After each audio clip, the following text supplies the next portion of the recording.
Hello students. So let us come to our next example 9 of NCERT textbook. So here we have prove that root 3 is irrational. This is similar way of proving root 2 is irrational. The same way we are showing that root 3 is also an irrational number. So whenever we are going to do such type of problems, we will assume to the contrary. That is, we will be doing this by the technique of proof by contradiction. Okay, so let us start our proof. So here my proof starts. So we are assuming that what root 3 is a irrational number. So let us assume to the contrary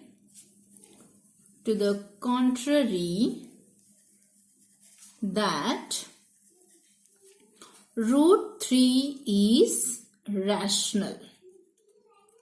So we know that if root 3 is rational, we can express it as a form of p by q. Therefore, we can write root 3 as p by q, where p and q belong to integer and the denominator q is not equal to 0.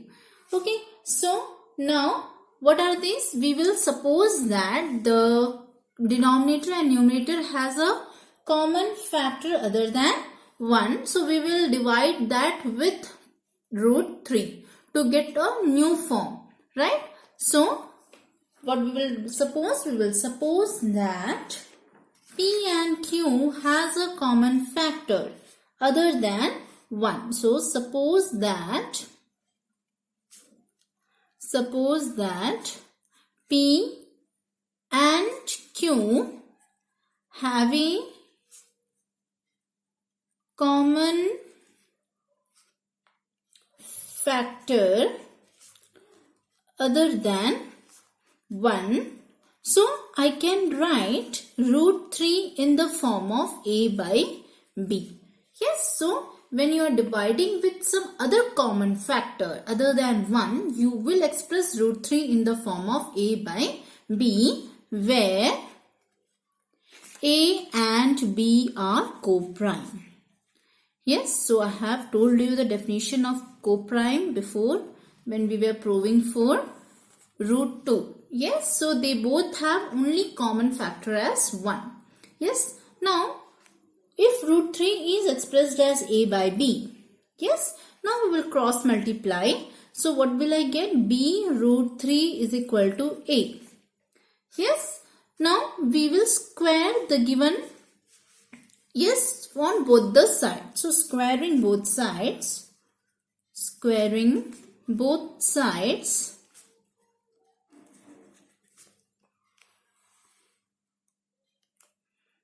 I will get b root 3 whole square is equal to a square.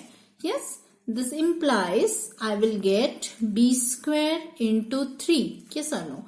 B square is b square, root 3 into root 3 is 3 is equal to a square. So when I arrange this and write in the form of 3b square equal to a square.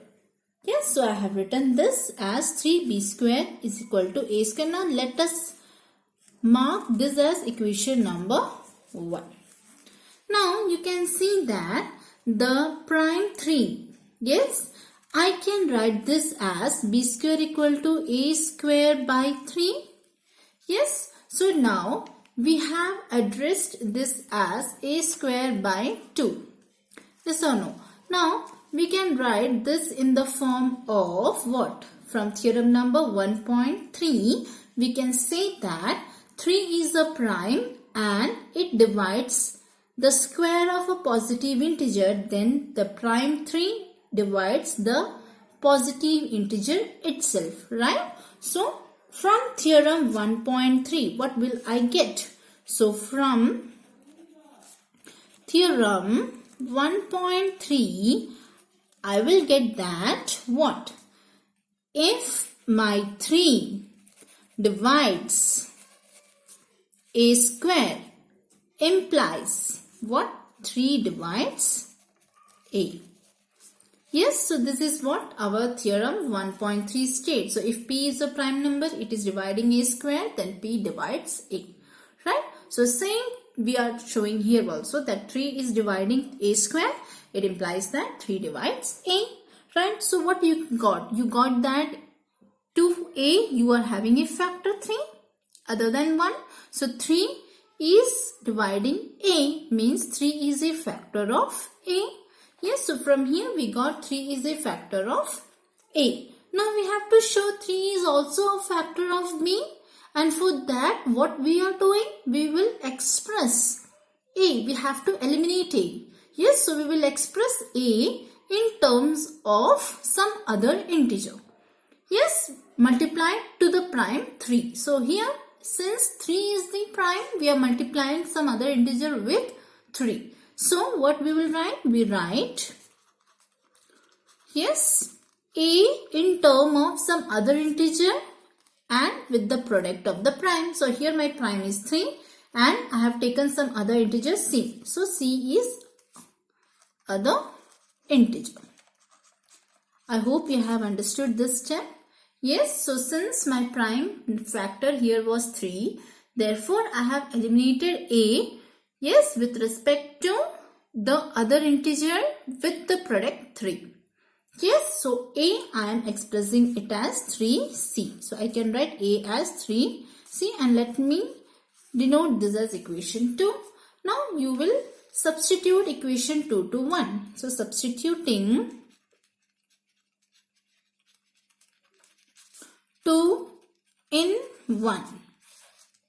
Yes, so we will just replace A with 3C. So we will get 3B square is equal to 3C whole square.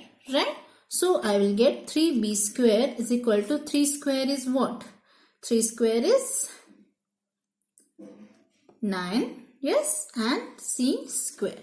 So 3 and this will just cancel out and you will get B square equal to 3C square. Now here you can write 3C square is equal to B square, or you can write what? C square is equal to B square by 3. So again we got that the prime 3 is dividing the other co-prime number, that is B square. So from theorem 1.3 what can you conclude? So if 3 divides, yes, B square implies 3 divides B. Yes, so this I got from theorem 1.3 of the NCERT textbook. Right? So now if 3 divides B square implies 3 divides B. From there what does this imply? This implies 3 is one of the factor of B. Yes or no? One of the factor of B. So 3 is a factor of A and 3 is also a factor of B. It means A and B has at least 3 as common factor. What does this imply? This implies co-prime number A and B has at least 3 as common factor. Yes, so now 3 has become a common factor of A and B, but we have expressed root 3 in terms of A by B, where A and B are co-prime. Co-prime means you should not have any other factor other than 1. So whatever assumption we took, we got a wrong assumption. Why we got this assumption? Because we have taken root 3 as rational number. Yes. So now from this, only from the statement that A and B has at least 3 as common factor, our assumption goes wrong. Yes, so our assumption has totally gone wrong. Yes, so what we conduct? But this contradicts the fact. This contradicts the fact. What is our fact? That A and B are co-prime. Yes, so we have expressed root 3 as A by B. Hence, what will happen?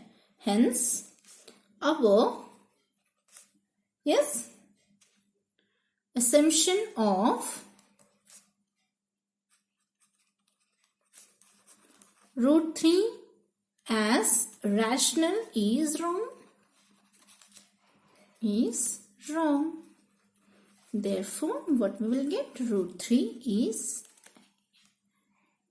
irrational. Okay, root 3 is irrational. So from here we will get root 3 is irrational. So hope you have understood this. Yes, this is same as the root 2. Yes, same thing we are applying here also. Understood? So next, in my next video, we will just go through the next example 10.